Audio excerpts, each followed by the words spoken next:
Chapter 10. A stakeout. The magistrate pays a visit. Justice is served. Link once again only arrived at the Spirit Temple just as darkness was falling, the lengthening shadows of countless buildings and bridges growing from a latticework into a blanket of gathering darkness. His confrontation with Zelda earlier in the day had given him a lot to think about, and as he stepped through the door to what had become his new home, his only thought was to retire early and spend the night thinking over everything that had happened to him. It seemed that nothing was going his way. Oh damn, it's Green Hat Guy. Linebeck, the seedy-looking fellow who had been selling fraudulent poultry with Tattle the Fairy, was reclining over 3 different chairs, blocking Link's way. Hi, Link said confusedly. You're Linebeck, right? You got it, kiddo. Linebeck made some kind of odd shooting gesture with his hands that Link was certain he had just made up. How'd your little date go? With that hot chick? Oh. It wasn't. Link gave up trying to explain mid-sentence. Fine. It went just fine, thanks.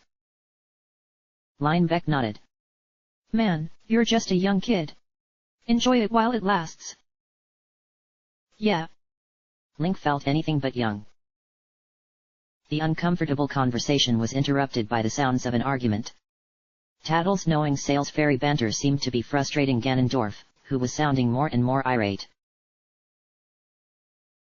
You seem to forget, little sprite, that your livelihood is not the only one at stake here. And you seem to forget, big scary black person, that my livelihood is the only one that I care about. You get nothing until you pay. Ganondorf strode imperiously into view, Tattle flying backwards so as to speak with him face to face. Behind the two of them followed Colin and Vissen, both of whom looked tiredly amused to be watching the dispute. What is going on? Link asked. We've just come to offer you guys an anonymous tip-off, if you catch my drift, Linebeck said, elbowing him in the ribs. Our little lady friend is just feeling that we should be rewarded for being such kind and caring citizens of this fair city. Ganondorf heard him and turned. I'm willing to pay you, he said, but you must remember that we are not a business. We can't afford to be paying you what you're demanding from us. You're lying, Tattle said insistently. Look at all this junk you got lying around.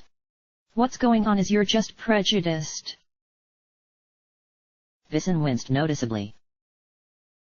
Ganondorf's face betrayed no emotion. Prejudiced?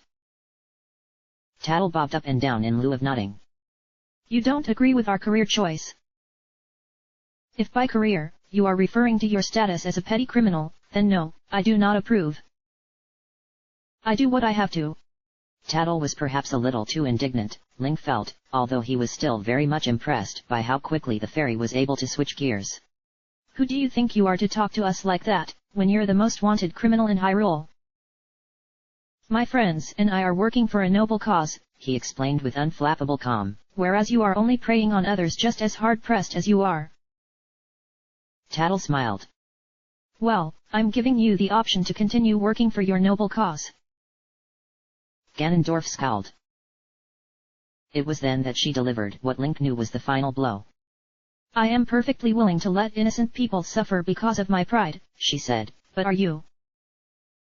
He seemed to think it over for a few moments, although everybody in the room knew what his answer would be. Very well, Ganondorf said.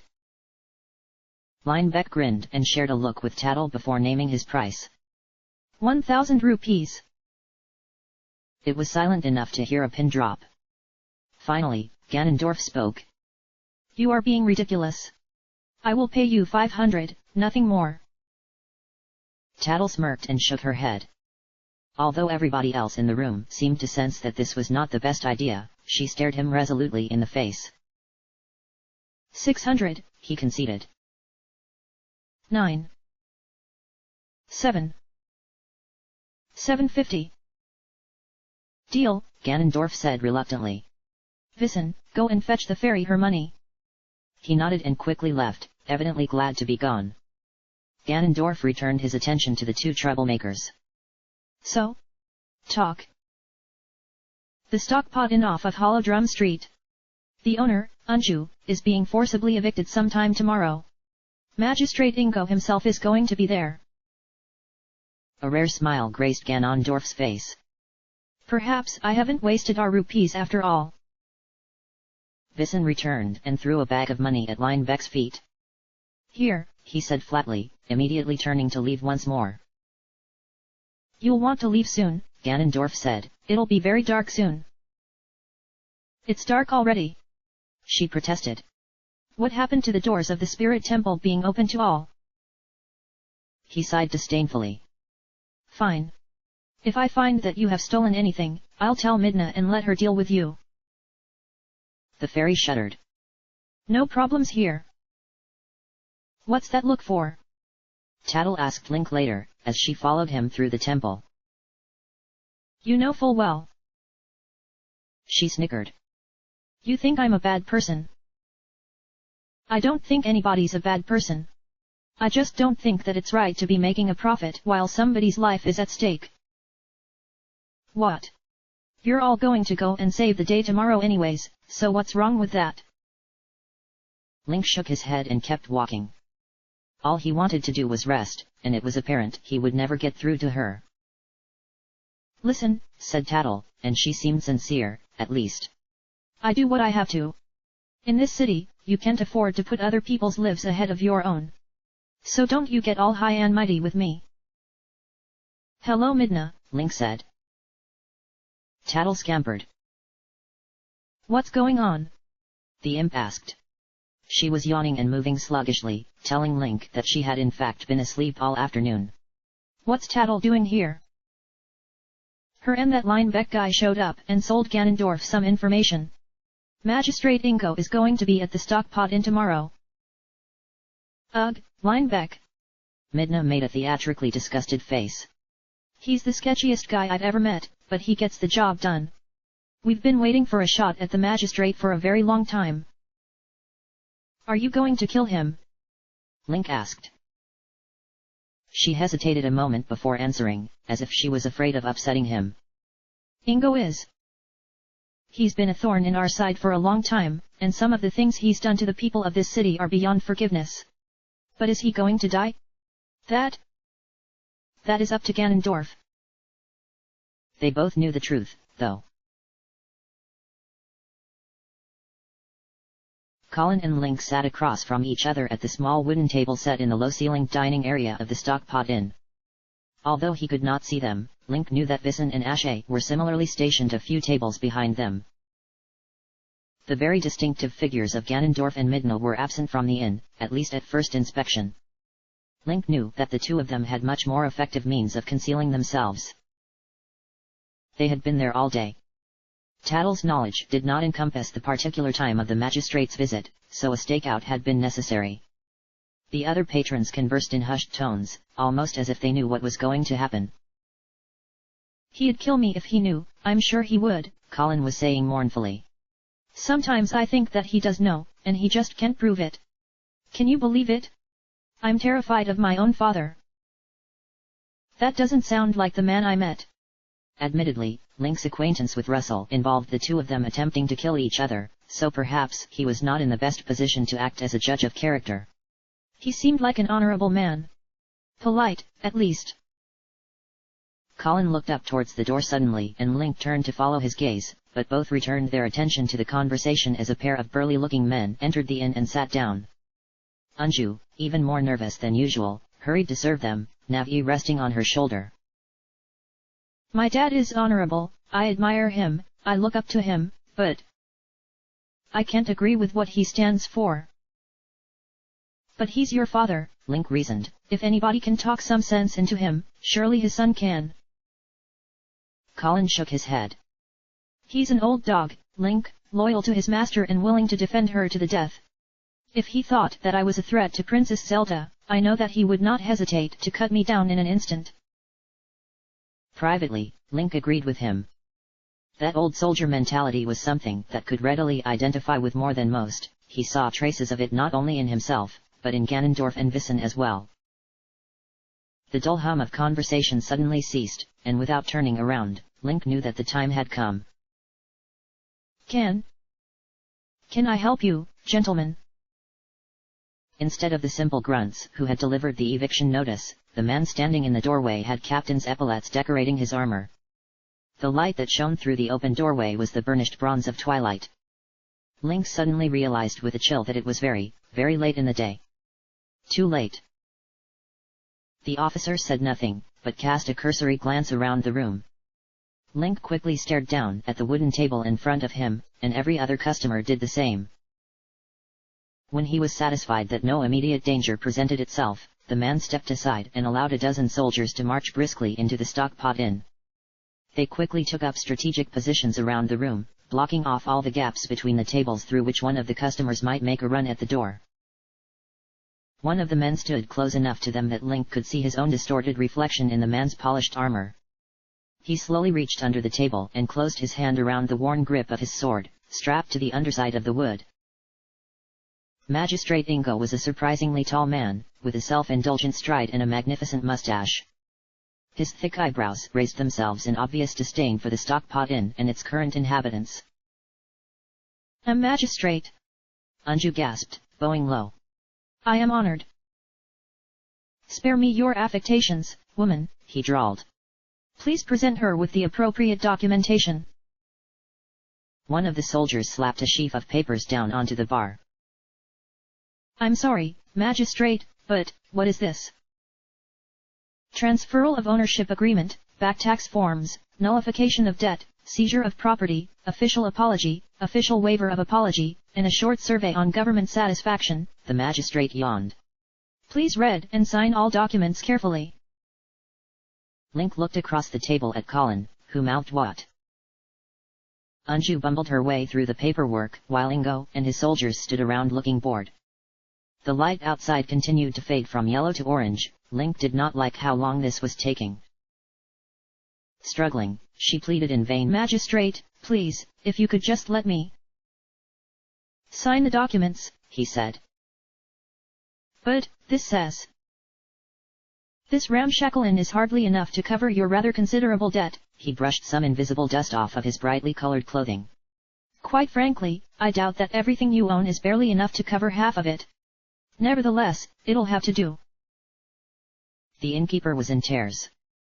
"You can't, I won't be able to." "Don't worry about the other half," he smiled falsely. "Consider it forgiven. A gift from your kind and generous magistrate." Unable to marshal her words or halt the tears staining her cheeks, Anju nodded fearfully. Link breathed deeply and calmed himself.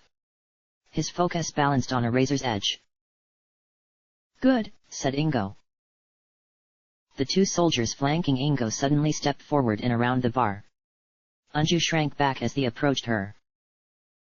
"Now," Ingo said with barely contained amusement, "get out of my inn." As one, the entire population of the Stockpot Inn looked towards the open door, and the street beyond. Night had fallen outside. The two men seized the innkeeper. Anju screamed. One of the two soldiers suddenly made a strangled choking noise, and something moved oddly. Sudden swathes of darkness roiled up his legs, his torso, his neck, and poured into his mouth, his eyes, his ears. The man died screaming in agony, his own shadow consuming him. As one, Link, Colin, Vissen, and Ashe leapt to their feet brandishing their no longer concealed weapons. The soldier standing right in front of him reached for his sword, but he was no match for Link's practiced speed. Link hooked his boot around the back of the man's calf and flipped him easily. The soldier hit his head on the edge of one of the tables going down and did not move.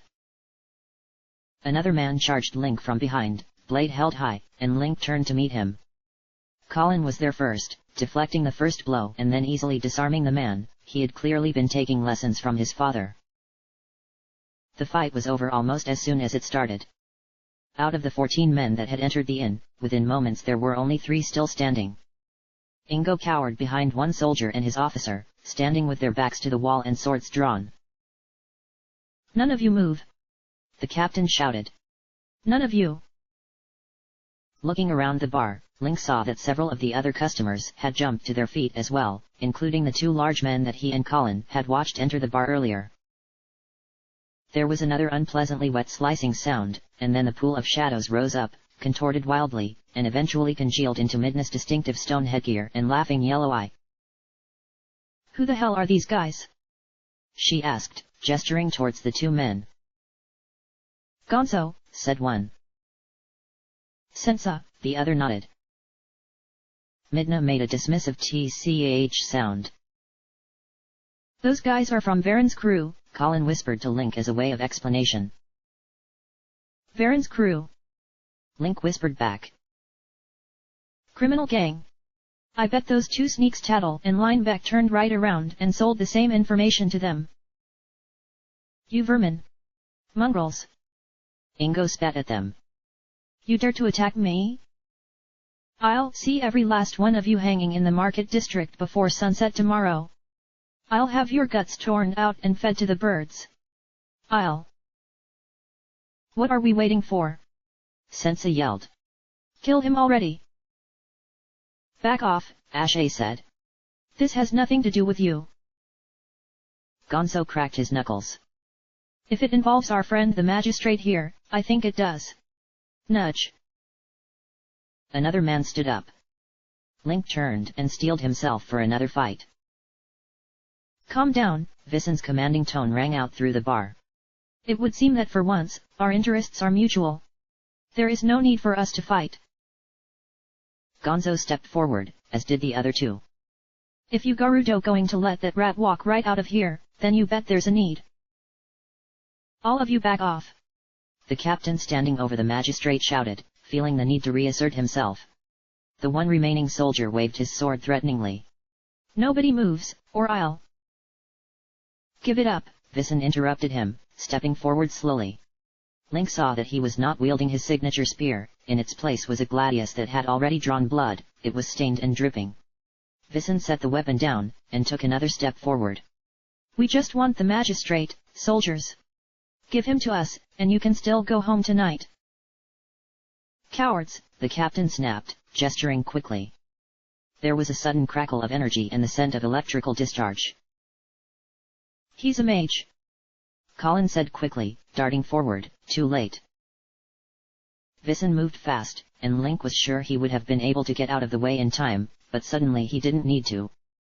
The spell was suddenly redirected sharply upwards, shattering the ceiling, and there was a sudden surge of magic so great that Link's teeth rattled in their sockets and his eyes watered with the force of it. When he blinked the tears out of his eyes, the captain and his one remaining man were dead, their armor bent horribly out of shape and their chests concave as if some great pressure had crushed them inwards. Ingo looked up, terrified, at the dispassionate face of Ganondorf.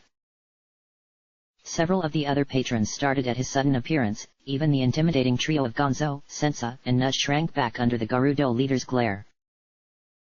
"You're Varen's men," he said, looking them over. Gonzo stood up a little taller. It seemed he spoke for the other two. "And what of it? We've all got our reasons for getting rid of the little bastard. Now if you're not going to get the job done, get out of the way and let us do it." He smiled indulgently and turned to face Ingo, shaking in a heap of the floor. Although he was responding to Gonzo, there was no question as to who he was really talking to. "Don't worry," he spoke quietly. "The magistrate will be taken care of. You can't do this," he whispered. "Magistrate Ingo," Ganondorf said, "you have not fulfilled your duties as a representative or caretaker of the people of your city. Please, don't. You have abused your power and, consequentially, your citizens. You have turned a blind eye to or outright encouraged crimes of extortion, rape, and murder by men under your command." His voice grew in volume and command as his condemnation of the man in front of him shook the aged beams of the inn. "Spare me. I beg you. You are a selfish and unrepentant liar, a murderer, and a coward." Ingo somehow managed to meet Ganondorf's gaze. "What? What are you going to do to me? Get out." A wide smile broke out on the faces of Varen's three enforcers as it became clear to them what was going to happen to Ingo. There was a squeak of hastily muffled laughter, as apparently Midna had worked it out as well. The magistrate's face blanched, No. You can't mean.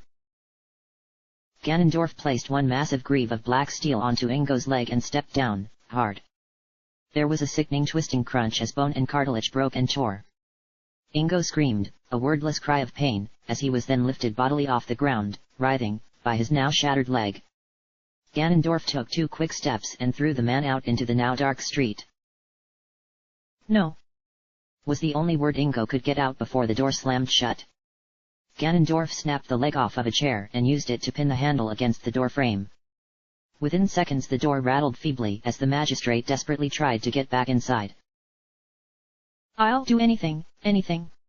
Please. Just not this, you can't do this, oh gods, please. You have to let me in. Do you want money? I have money, I can give you anything you want. Oh, gods. Please. Not like this. I don't want to. You can't do this to me. I am the magistrate. You can't. You can't. He continued to plead and beg pathetically, scratching at the outside of the door like an animal. Link looked around at most of the patrons, who were watching with a sick curiosity, unable to tear their eyes away. Anju was still crying, and she looked as if she might be ill at any moment. Navi was firmly looking away, trying her best to ignore the grim spectacle. Ashe and Colin looked similarly uncomfortable, albeit with a firm determination on their faces. Vissen just looked tired. Midna watched Ingo's torturous humiliation with her one visible eye wide, visibly trying not to laugh. Ganondorf, too, was pleased, with a satisfied smile on his face and in his eyes. The cries from outside became more and more panicked. Let me in. Please. I don't want to die. I don't. I can't. I'm sorry. I'm sorry, please. Please. He was shouting now. Please. Oh gods, you can't do this. Any of you? Help me. I don't want to. Suddenly he was silent. Everything was silent, the entire inn waiting on bated breath, afraid now. From outside, there was the sound of something moving. Something that was not Ingo, but bigger, much bigger, skittering on many legs one moment and then slithering on the ground the next. If it was at all possible, the night outside seemed to become even darker. The last thing they heard from the magistrate was a very quiet, hoarse whisper, still clearly audible. You can't do this. I'm the magistrate. Then there was a strangled cry, a thump, and a hideous, deafening crunching and tearing, quick and then gone, in the span of a second. The thing that was still outside waited for a moment, and the sound of its footsteps pacing back and forth seemed to last forever. But then at last the footsteps faded, and the nameless horror disappeared once more into the night, carrying with it the reign of the late magistrate Ingo. Chapter end.